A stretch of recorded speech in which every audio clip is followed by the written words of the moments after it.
I am getting nowhere with this podcast right now. I've restarted this one. It's probably time number 10.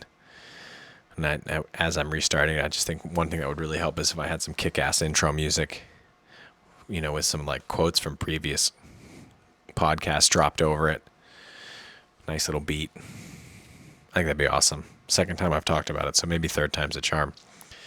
But I was doing some reflecting today on yesterday's podcast, especially in relation to a podcast from a few days before that about being an emotional custodian. And in yesterday's podcast, in order to highlight the concept in this little new exercise of the accountability journal, I talked about a conversation Cassandra and I were having the other day regarding our relationship and some things she was feeling around our relationship. And so I used, an assessment of my behavior in relationship to her feeling as sort of the accountability walkthrough.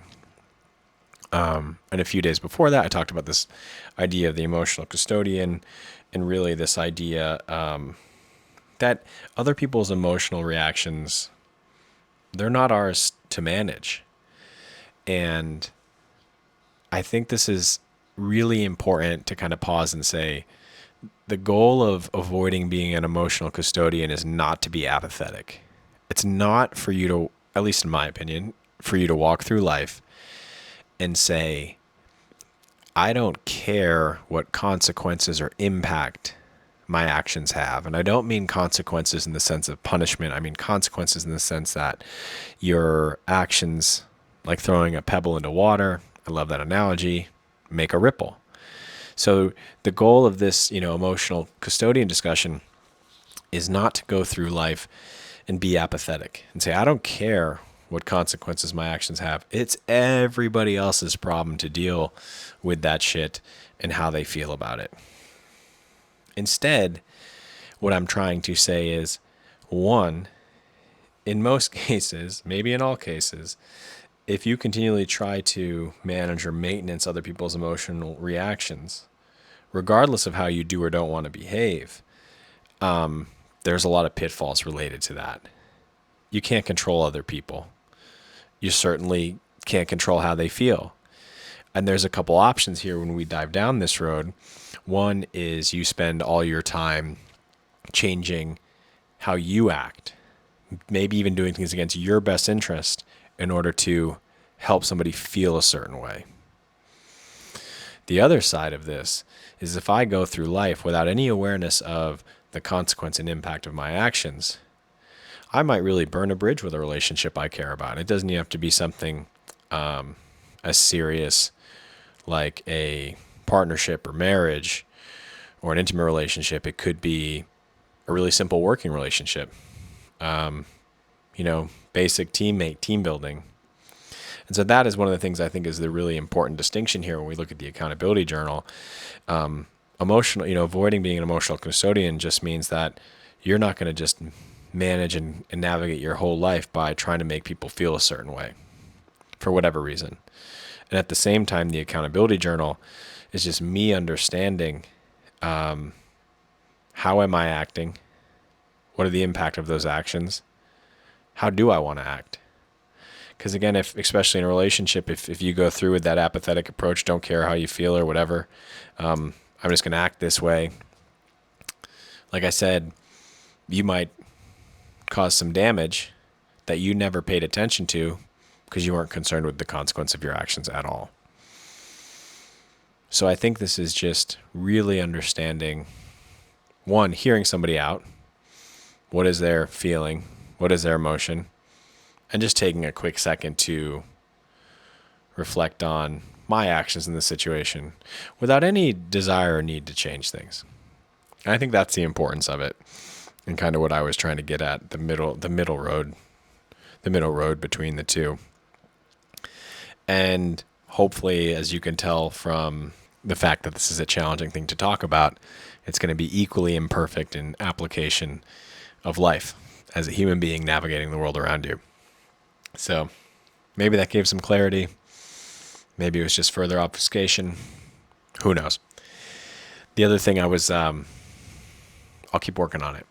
Now, the other thing I was thinking about today was how interesting it is to be a little bit outside of your routine, even with really small things. And not, I shouldn't say small things, even with things that just become background noise in life. For example, like the internet you use and how slow, fast, or reliable it is, or your eating schedule throughout the day, or maybe even just the general environment you're in, or if you all of a sudden start working somewhere different.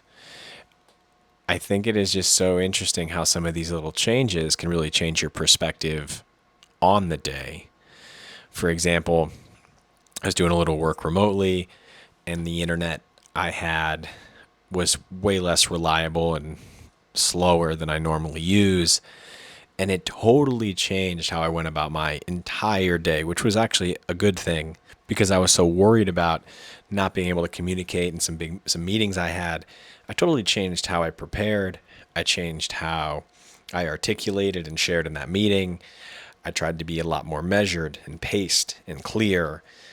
And again, the preparation piece, because normally I just rely on the fact that you can talk at a conversational pace. The video is working really well. You can be animated. You can rely on whatever assistive graphic tool you're using or something like that. And I didn't feel like I had those at my dispense today, so I had to rely on other things to basically just get squared away. Now, this is a really boring, silly example, but it was to encourage both myself and maybe you as you're thinking through this to, one, when you get a little scared, try and turn that fear into curiosity.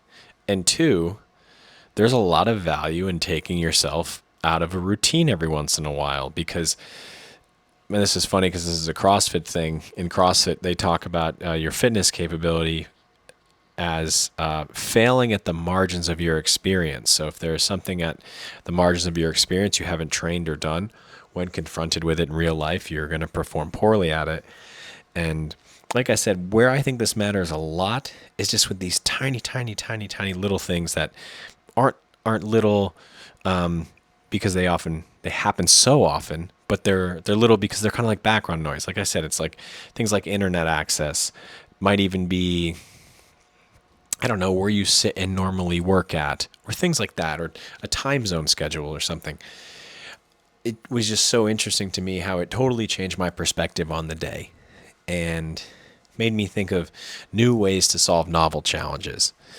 So I'm not saying like go dust off the 56K dial-up modem. And I'm not saying, go try and work in the loudest, busiest coffee shop you can find. But what I am saying is, if you see yourself in a routine, changing it can be pretty valuable in order to reflect on your day. And I think one of the things that allows it to be valuable is we fear changing our routine. It's trying to transmute that fear into curiosity. This goes back to something we talked about a long time ago, this concept of like, what if? Well, if I change this, what else would happen? And it's not so much what else would happen in the bad way. It's more of like, if I change this, what else could I accomplish? Or if I change this and had this hardship, how would I get around it without falling back into my old routine?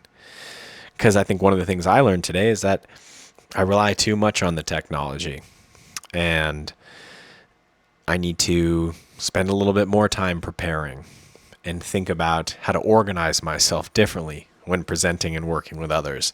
And I really, really, really liked that. And I hope I can continue to find new ways and just tiny little ways to challenge myself there. Now, I'm not saying like stop brushing your teeth altogether, because that's a kind of background noise routine, and then find new ways to take care of your teeth.